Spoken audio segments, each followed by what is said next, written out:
Well done, Bulldogs fans. You absolutely cooked my NRL tipping week. It was going great until that point. I'm glad I wasn't sitting on a full round after the Broncos loss there, but to come from behind and lose three players due to injury, Eels missing no one there, and come out and get that win, absolutely incredible. And kudos to you. Eels didn't deserve to win in the end, given they just obviously Dogs had a fair few sort of disallowed tries as well through forward passes and all that type of stuff. So they deserved to be the winners in the end. I hoped that the Eels would hold on for my tip, but Dogs deserve that. That is for sure. In this one, guys, we're going to go through the final game and also the 5 things I learnt from round 14. We're going to change that there. Awesome. So let's go through that final game. And Stephen Crichton, he has absolutely grown into a leader in this team, and we'll speak about New South Wales Origin as well in the 5 things I learned. So we won't go too deep into this game because I do want to speak about that in the first point, but Crichton absolutely incredible there. 2 tries, a try assist, a couple of line breaks there to go along with some offloads. He's getting better and better every single week. Blake Wilson had a cracking game there down that right-hand touchline as well. I'm a little bit sad that Kraz got moved to the left. He obviously scored well enough, but we know that down that right-hand side with Crichton at the moment is the place to be. And unfortunately, it looks like they're deciding to play Wilson on that right-hand side rather than Karaz, which is, a strange one, given Wilson, when he first came into the league, actually played a fair bit on that left. And you had, who was the other? Who was the young fella? Skelton. Had Skelton on the right there for a lot of that time. So, they've decided to change that, which is a bit frustrating for Karaz owners, but he still scored solidly enough. And Wilson crushed it along with Connor Tracy. So these 3 guys, along with Preston as well, really dominated down that right-hand side. Tracy on both sides, but doing most of his good work down that right-hand side. And just shows what you can do with a really strong, powerful ball runner of a fullback there. He can get you in great spots and help create some line breaks there, which he got a couple himself, set up a couple there of a line break assists, and had 3 try assists as well. So good stuff for Tracy. Preston, really sad to see what we just saw there. It looks like a suspected broken ankle, which for him just running through a decoy and actually just stepped on the other player's foot and has just turned it over the front there as well, front end to the left in that lateral sprain or lateral movement there, which wasn't great at all. So hopefully it's a swift recovery for Preston. Everything goes okay. And if it is a broken ankle, love goes out to Preston. Absolutely love watching him play. But super frustrating for owners of him in fantasy as well, that's an injury, another injury you didn't need in a situation like that, which was so innocuous and wasn't needed at all. But still a good score, thank goodness for that. It was in the 70th minute for owners. He got a good score rather than in the 10th or the 17 minutes of play like Joshy Curran there. Reid Marnie with 51, so really solid score again. Mainly just in tackles in this one. He did kick one out the full when he was going for a 40-20. So it's a big swings and roundabouts for that. He doesn't get the kick meters or the 40-20. And obviously gets the kick out in the full. So 51, still very happy for owners in that one there. Kelvin Tuolangi, 47 for him with that try with the line break there. Was looking pretty slim pickings for him and Bryce Cartwright earlier on in this game. They both had one good play, which helped them get a decent score there of 47 for Kelma. And if you did buy him, he's very, very cheap, obviously, and that's 2 good scores in a row. But we know that he can have low ones if he didn't, he had that 10 to 15 minute burst there where everything went right. And outside of that, it wasn't great with 3 errors and 3 missed tackles for Kelma. But again, good points there. So Tuolangi and Talangi there both scored 47. So Blaze with a try early on this game, 17 tackles on the wing. Absolutely incredible for 1 miss there, 3 tackle breaks and 113 meters run with 1 turnover tackle. So very good overall for him. Owners will be super stoked with that one. Take that one to the bank, and hopefully he keeps his spot on this side for a little bit now. He ended up getting moved to the wing. Mike Acevo might be out for a couple of weeks. NRL physio says anywhere between 2 to 4 is a normal hamstring strain, and he did that in the back end of the week. So he might be out for a little bit. We'll have to wait and see on that one, but that helps Blaze there for sure to keep his spot longer term. Junior Barlow there with 45 in 47 minutes. So solid enough, but couldn't help them get a win in this one. Super frustrating loss for the Eels. They didn't play good enough at all. Penasini with 45, so picked up that try earlier on with that offload back on the inside from Cartwright. 45 for him, you're happy with that. Burton 43, could be better for sure, but you just be happy as a Dogs fan. You got the win. Sean Lane, he looked much better in this one. And as soon as I said that in the group chat, I was like, guys, he's looking great. Every carry he's taken has been awesome. He made 178 meters through the middle in 48 minutes. And we'll speak about Hopgood soon, but he didn't play many minutes. And Lane kind of carried that role through the middle for him. But as soon as I said he was doing a good job, he made that error and then gave away a penalty, I think, straight after. So, yeah, a bit of a shocking minute for him. But outside of that, he played really, really well. Good to see him back running the footy with a bit of vigour, for sure. Karaz with 43. As an owner, I will take that. 218 metres again, just working hard. Got the turnover tackle, getting him over the sideline. Was that of Blaze, which was helpful. And then, 8 tackles for 1 miss. We'll take that. 5 tackle breaks in that one, with that line break down there, down that sideline, with the forced dropout, which if he just kicked along the ground to the side, Burton would have scored. And maybe it didn't go down to the wire in the end, but he did well enough for a 43. I'll take that in this game. Kurt Mann, 42. Did his job, I suppose. Obviously had the sin bin as well, so it could have been a better performance, but 55 minutes he needed to with a few of the injuries that they had. Maxi King, it was a bit of a low PPM game for him, and had that 26 minutes and came on, played another 30, coming back on when Preston went off with 2 minutes to go before halftime. Obviously a little bit different to the way his minutes have gone recently, where he'd take that big break over the 15 minutes before halftime, and then 20 minutes or 25 minutes even most of the time before after halftime, and then come back on to finish it off. And he was pretty gassed for that last sort of 5 or 10 minutes, but they kept him going. Only 39 and 56, so his PPM's been banging the last few weeks, playing close to that 50 minutes. He got more minutes this game and ended up unfortunately scoring lower with which that will turn around. I was laughing at that. I was like, couldn't believe that.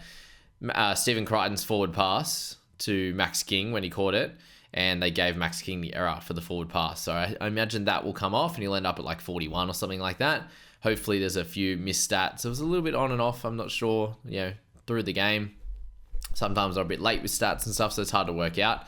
Hughesy had done so much work, and when he came back on, they hadn't given him any points, and he just got an avalanche of points there with tackle breaks and run meters and stuff like that, and then that turnover tackle. So, who knows at that point. But if he gets a 41, 42, we'll cop that. For someone at 680, it's not the end of the world. And, if you've got Max King or DeBellin, obviously DeBellin's more expensive, and he got a mid-30 score. So, it was those two guys who have been scoring really well. Both had low ones this week, so a little bit frustrating, but it's what it is.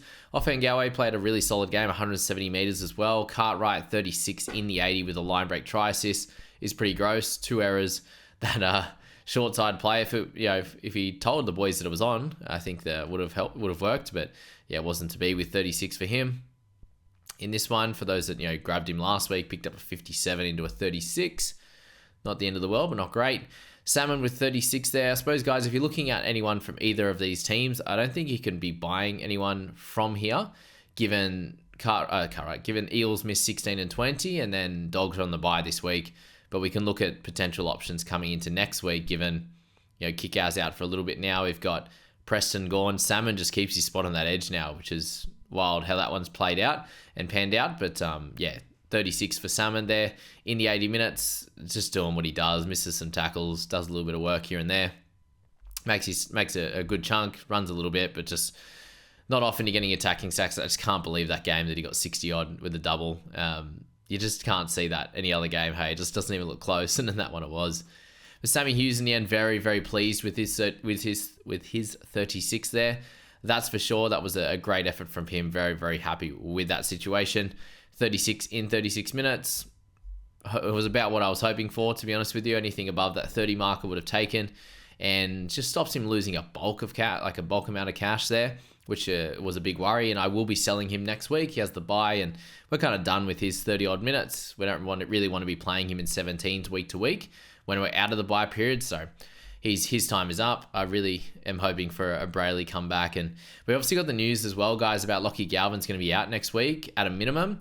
Might even be the next couple of weeks. So hopefully it is just a 1 week rest. And they've got all this chat around his agent wanting an immediate release for him and all this type of stuff. And hopefully that doesn't come in to be the case, because I think he's not going to make any other starting side. So I think best to get him some reps up in playing for the Tigers, and if something happens down the track, then move on from there when when he's older and stuff like that. Just get the reps now and sort it out from there. But yeah, bit of an interesting situation. The reason he is resting now, guys, is because they weren't happy with him having to play and needle up every week at an 18-year-old. Surely you've got other options there to at least get on while he can recover a little bit. So hopefully, NRL physio is saying that hopefully it's kind of recovered a little bit by itself without having the pure rest, because he said most fractures like this in a wrist require about 4 to 6 weeks. So hopefully it's recovered a little bit and he can have 1 week. Even if it is 2 weeks, it's super frustrating for us as fantasy and Supercoach owners, but we do need him fit and firing. And if that is a couple of weeks rest before he gets that opportunity again, I think we all need to hold him. But yeah, that's the news of this morning, really.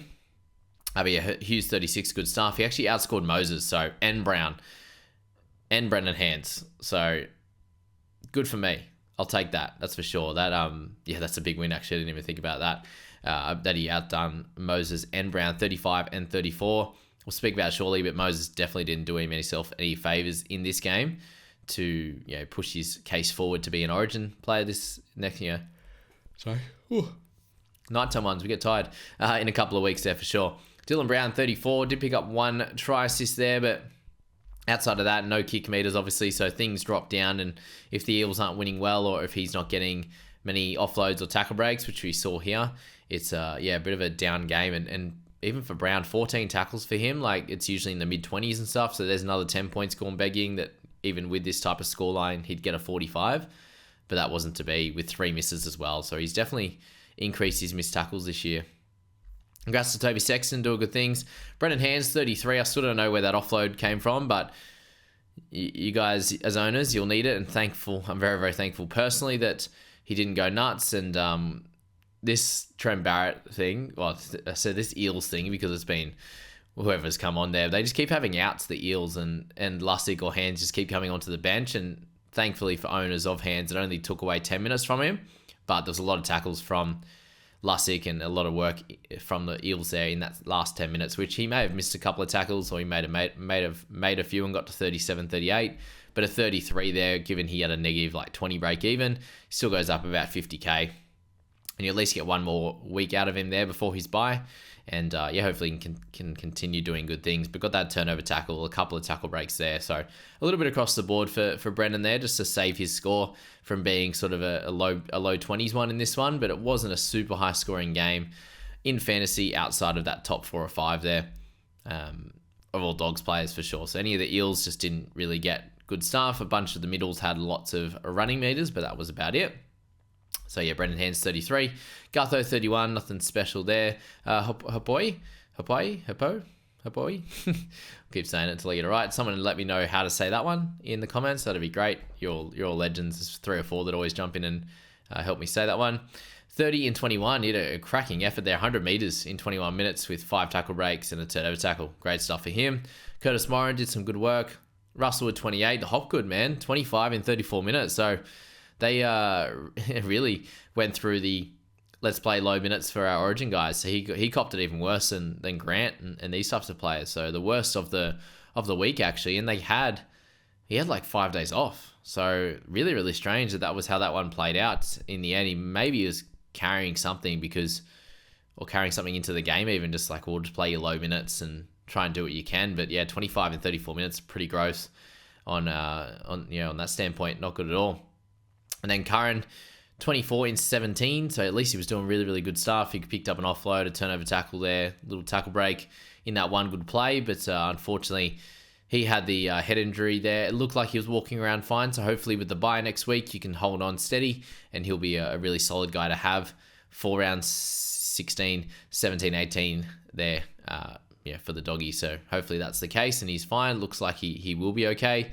Last week, if he's still holding on, please, I hope you got rid of him this week. And then Turpin came on at 18th man and played the 11 minutes. And then Bailey Hayward, unfortunate for him, he'd been playing really, really well. And thankfully for the doggies, they were still able to get the win because he's been really integral to helping them get wins over the last month of footy, especially since he's come into this starting side.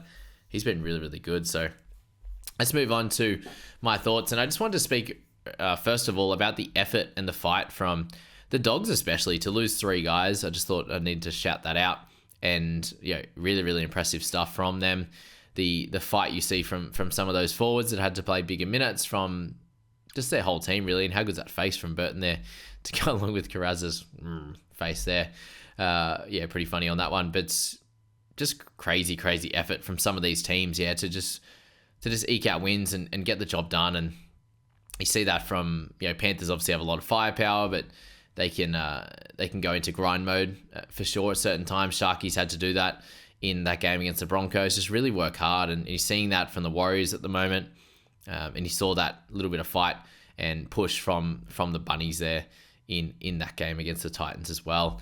Next up, I just wanted to focus on the Origin implications from this weekend. So we obviously have the Hines situation. He got rested this one.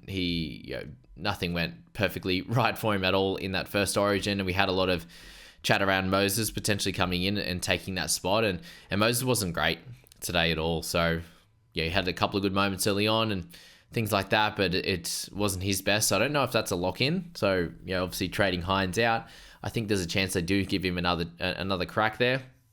We have the center issues, and definitely you can say there that Stags wasn't anything special. They obviously lost their match as well, and on the in that game for the Rabbitohs there, you had Latrell absolutely stand up and dominate. So I do think he's in the lead right now. We do have to see what Bradman Best comes back and does.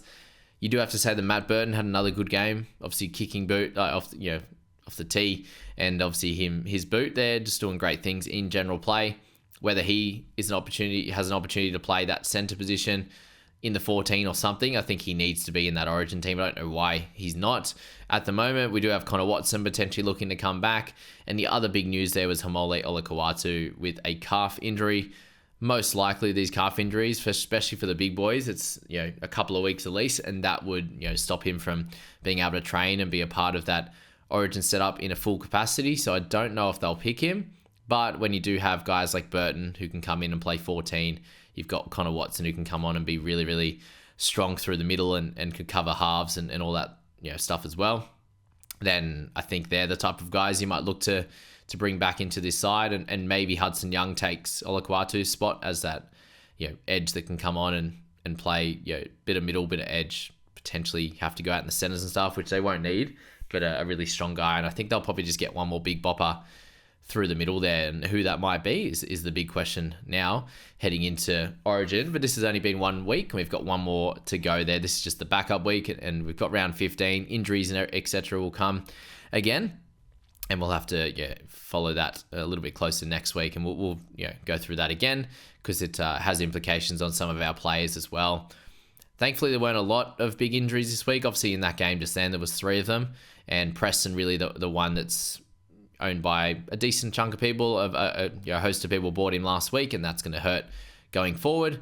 Next one, guys, the team's turning the corner. Obviously, we've got our fantasy tip of the week to come as well. But the team's turning the corner. I just wanted to shout out the Rabbitohs. They played much better in their setup on the weekend. Latrell was dominant. Obviously, Cody Walker and Whiten really worked well together, and the rest of the team did a good job. So good to see that. Obviously, against the Titans, it's not the best team in the world, but the Bunnies were great then, and they've been shaping up to this over the last few weeks. They got that win a few weeks ago as well against the Eels when they were really poor.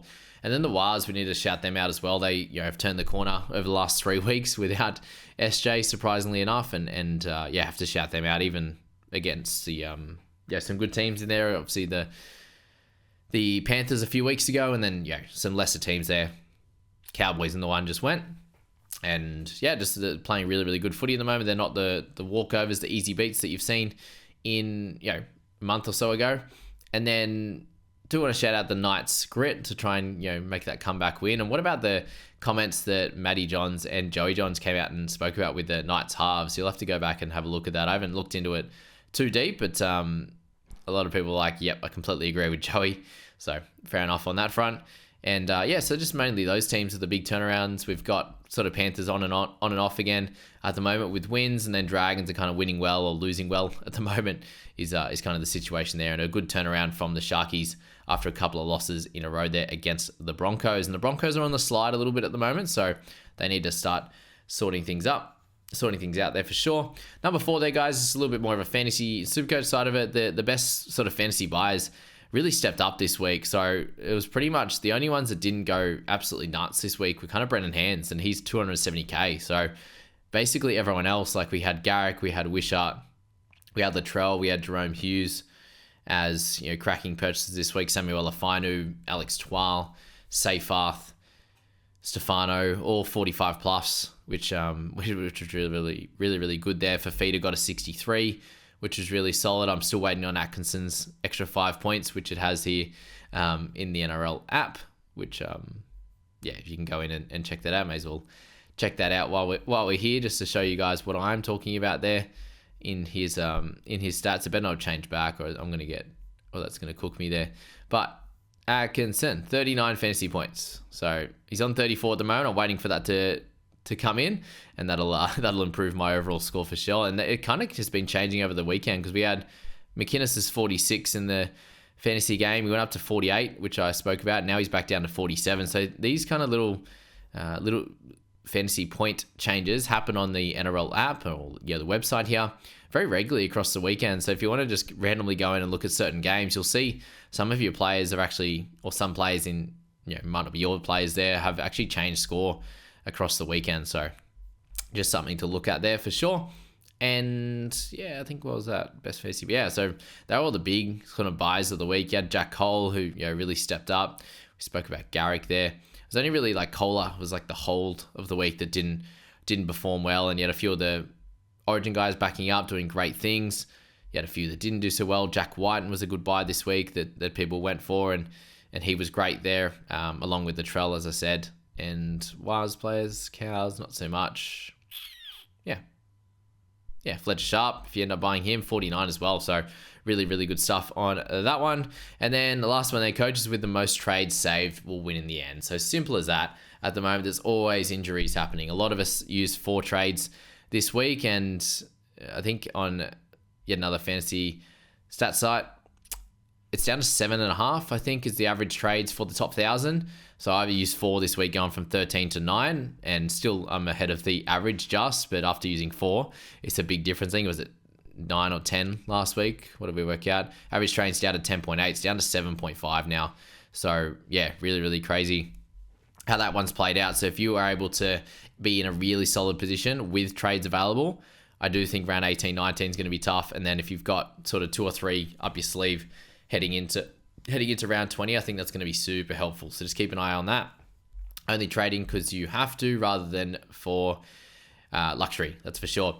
So last week we spoke about that average trades being down just under 11 there in the top 1K. So it's less than 2 per week for the 6 weeks here before you get more in round 20, which isn't ideal. We're down to sort of 7.5 now, which for 5 weeks is just over 1 now per week, 1.2, which isn't ideal at all. So pick your weeks, your moments to pounce. Like, this is kind of the more frustrating thing for my team this week, was that I thought being able to get 17 on the park, it would be a week, using 4 trades that I'd be able to pounce, and just didn't get things perfectly right. Obviously, the Brayley situation, not picking Latrell. Like, if Brayley picked up a 40 odd, if Grant got 40 odd, a few of these types of players there that came out and could have gone a little bit better for sure. And had Latrell and those types of things, that's still 60, 70 points. And I would have made bulk ranks instead of just making a little bit, which I have this week here. But I thought this was a moment to pounce. It wasn't exactly. And hopefully other weeks to come are going to be that next moment to pounce for sure. But it was definitely a big moving week in round 13. And as I said, round 14 was as well. It looked like there's a bunch of people that kind of hung ranks a little bit. There's a few people that obviously went really well with those big scorers like Latrell and Lomax and these type of things that had massive moving weeks, which will happen each of these affected weeks with 3 or more teams on the bye. It's going to be big pouncing weeks. And it's, the question was, do you pounce at round 14 or do you go for 16? And I think even next week's going to be hard with Galvin out, with the Dogs out, letting the Dogs out to play for 1 week. We'll see how that one goes. But Atkinson potentially not making the side coming up. Who knows on this point? They've got Trindle and Atkinson to decide on who's going to be that half with him. So again, last week I said don't use trades for the sake of it. If you have the numbers, holding is golden. And then this week here, be thankful if you got through with no injuries, to be sure, for your any of your key players. Hope that Atkinson keeps his spot. Brayley starts again with Galvin out. Oh, that's just me. My hopes on that one. Some people might be in the same boat for sure.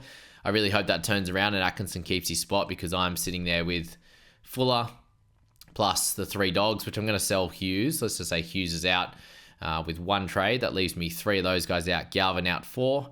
And then I've got to see what happens with Atkinson there. And if he loses his spot, I'll be trading him out and Hughes, and I'll be keeping every single other player there in that one for sure. So focus on minimal trades to get the 17 on the park. That's all I ask of you guys. If you want to be here when the whips are cracking in the back end and making trades and getting your really, really strong sort of 17, 18 on the park from rounds 21, 20 even, all the way through until the back end of the season, 26 and 27, then you need to be holding on to these important trades when they're not luxury. Yeah, so don't make luxury trades. Make trades only when there's injuries and everything else. And with your Origin players this week, you've got Hopgood, Grant, these types of guys that didn't score incredibly well. Keep hold of them this week. They will score better this week, obviously with a week of training and all the rest. And then reassess next week when they miss that round 16 game. So someone like Hopgood, for example, or Lomax, these types of guys, obviously not selling him next week, but they miss round 16, backing up round 17, obviously, but round 19 and 20, those Origin players that have a bye in round 20, which was the same with Hines and these types of players, McInnes. So hold on one more week, at least go into round 16 and make that decision, or hold all the way through to round 19 and make that decision from there. So we will leave it at that for this week's little round wrap, the 5 things I learned and going through that last game there. I hope that was very, very helpful for your fantasy sides and just for your lovely NRL knowledge. Thanks so much for tuning in to me, as always, guys, for my, I don't know, we're getting closer to 2,000 videos or something crazy, 1.7 thousand, which is just wild thinking about that I just talk and talk and talk, and you guys listen apparently. So thanks for that, and we'll catch you in that next video tomorrow, which will be the round results.